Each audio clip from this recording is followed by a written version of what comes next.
Assalamualaikum warahmatullahi wabarakatuh. Perkenalkan, nama saya Amelda Putri Dilani dengan NPM channel 23067. Saya dari kelas 2B D3 Akuntansi, Fakultas Ekonomi dan Bisnis, Universitas Bengkulu. Di sini saya akan memaparkan kembali materi mengenai aset tetap dan penghapusan aset tetap.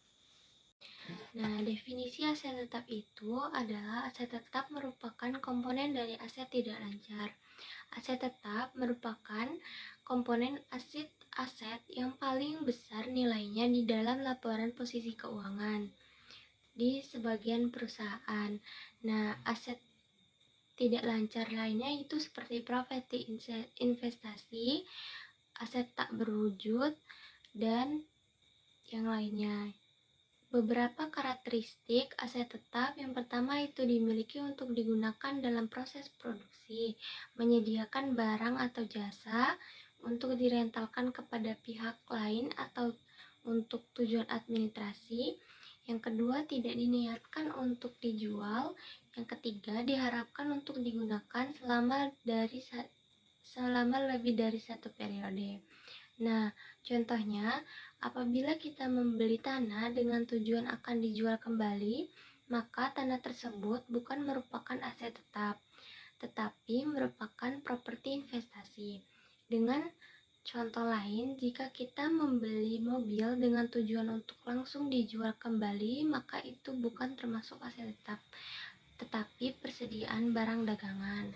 Nah, selanjutnya itu ada akuntansi aset tetap. Yang pertama itu ada akuntansi pada saat perolehan aset tetap. Nah, aset tetap sendiri bisa diperoleh dengan berbagai cara. Yang pertama itu ada pembelian, yang kedua ada dibangun sendiri, yang ketiga ada hibah, dan yang keempat melalui pertukaran. Nah, perusahaan akan mengakui aset yang diperolehnya sebagai aset tetap jika memenuhi kualifikasi untuk diakui sebagai aset tetap.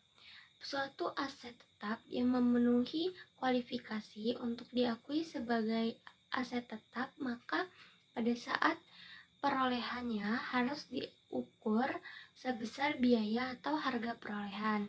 Nah, apa sih biaya atau harga perolehan itu? Nah, itu adalah semua biaya yang dikeluarkan oleh perusahaan untuk memperoleh aset tetap sampai aset tetap tersebut siap untuk digunakan. Nah, selanjutnya itu ada Contohnya itu ada, misalnya saya ingin membeli gedung di lokasi yang strategis. Nah, mencari tanah dengan harga yang murah tuh. Dengan harga misalnya dengan harga 600 juta. Nah, ternyata tanah tersebut bekas kolam ikan dan ada bangunan yang angker.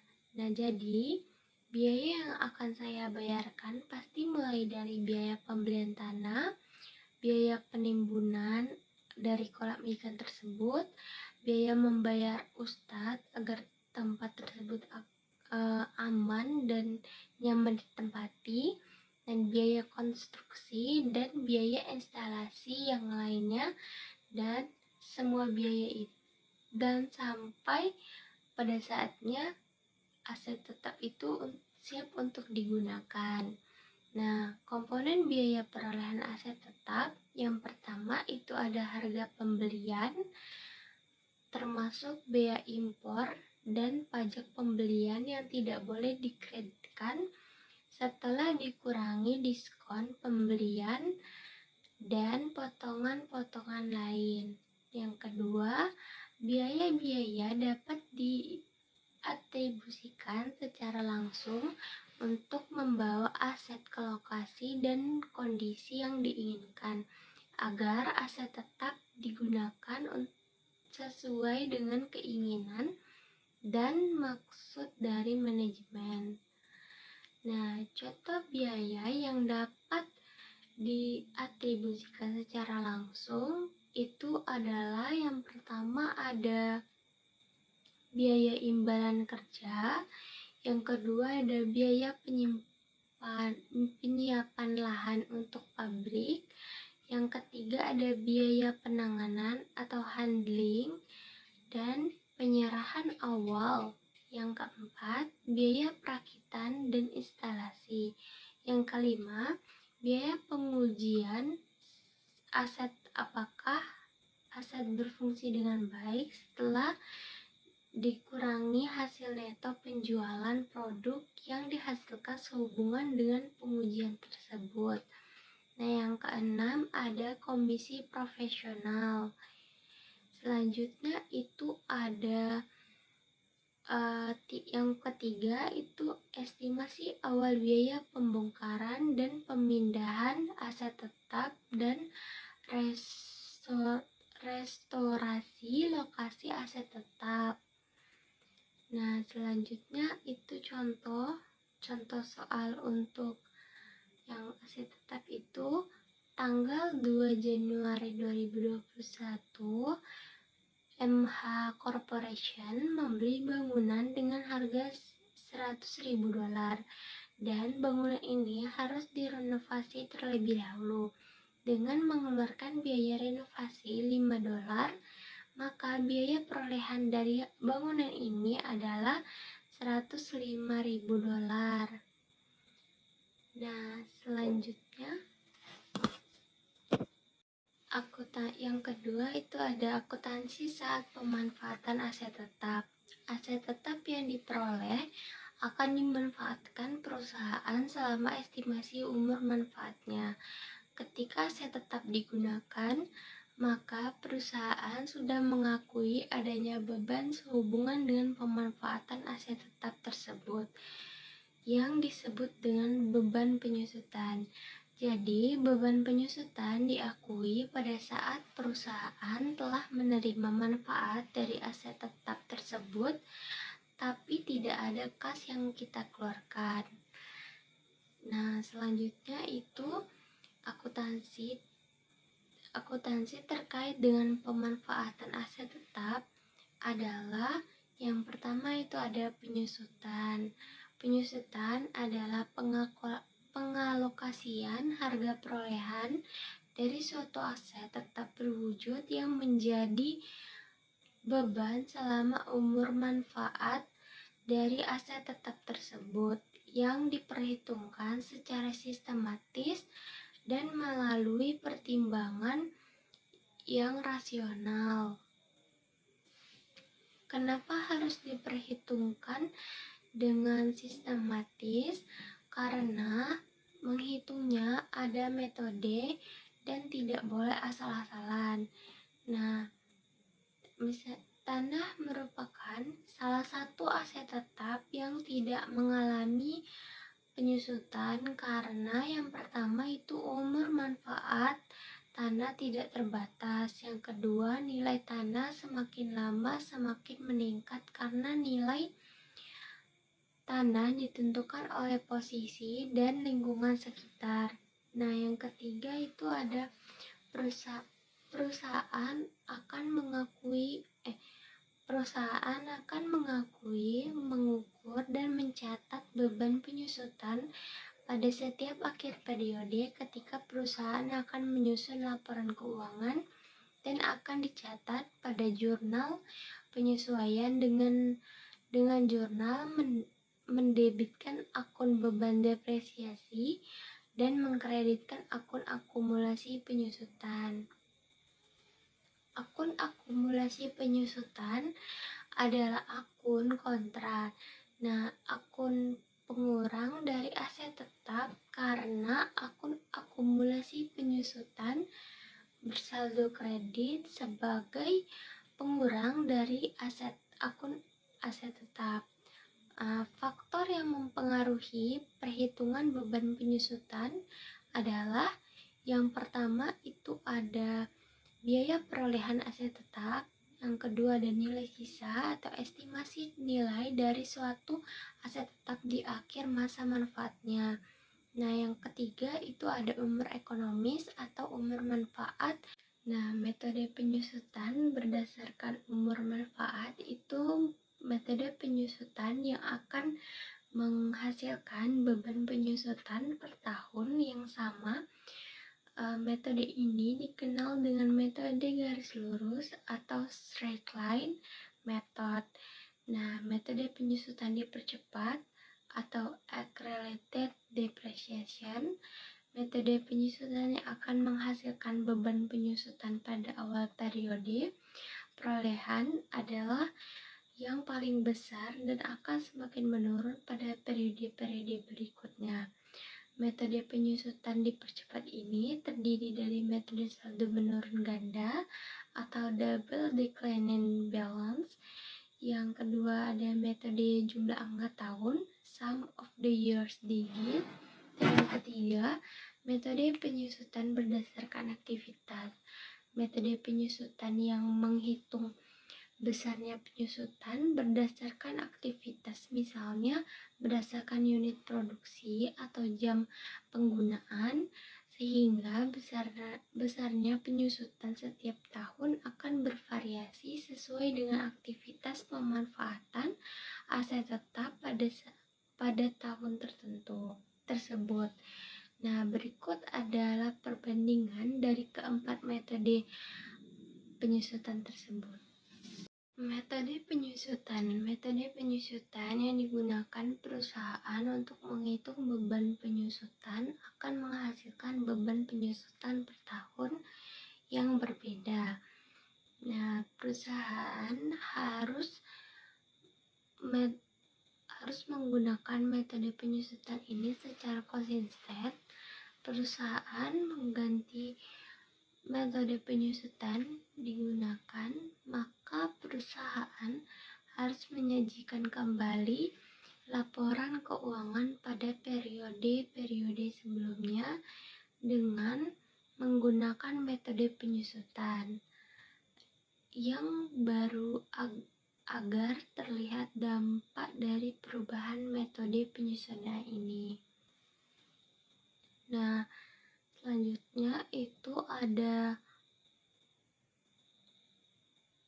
metode penyusutan terbagi menjadi beberapa metode. Yang pertama itu metode garis lurus. Nah, beban penyusutan per tahunnya itu besarnya beban penyusutan per tahun adalah sama besar kecuali jika aset tetap tersebut tidak diperoleh pada awal tahun, sehingga beban penyusutan pada tahun perolehan dihitung dengan mengalihkan beban penyusutan per tahun dikalikan dengan term. Dasar penyusutan, biaya atau harga perolehan dikurang dengan nilai sisa. Perhitungan beban penyusutan per tahun yaitu tarif penyusutan dikali dasar penyusutan atau harga perolehan dikurang dengan nilai sisa dibagi dengan umur manfaat. Selanjutnya itu ada metode saldo menurun ganda. Beban penyusutan pada awal periode perolehan adalah paling besar dan akan semakin menurun pada periode-periode berikutnya.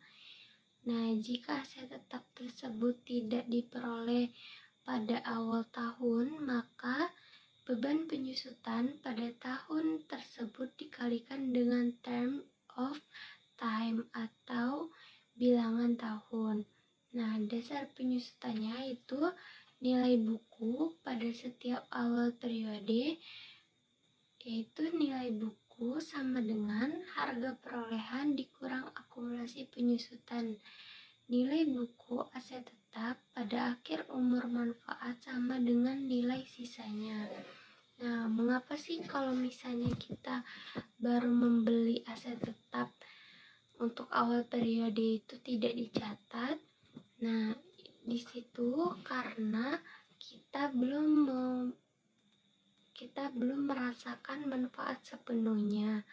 Nah, jadi aset tetap tersebut belum bisa kita hitung nilai bukunya. Nah, tarif penyusutan saldo menurun ganda itu 2 kali tarif garis lurus. Nah, jika garis lurus memiliki tarif 20% per tahun, maka tarif penyusutan saldo menurun ganda adalah 40%. Nah, metode jumlah akad tahun. Beban penyusutan per tahun yaitu beban penyusutan pada awal periode perolehan adalah yang paling besar dan akan semakin menurun pada periode-periode berikutnya. Dasar penyusutan yaitu biaya atau harga perolehan dikurang dengan nilai sisa. Nah, yang terakhir itu ada metode unit aktivitas. Beban penyusutan per tahun itu besarnya penyusutan setiap tahun akan bervariasi sesuai dengan aktivitas pemanfaatan aset tetap pada tahun tersebut.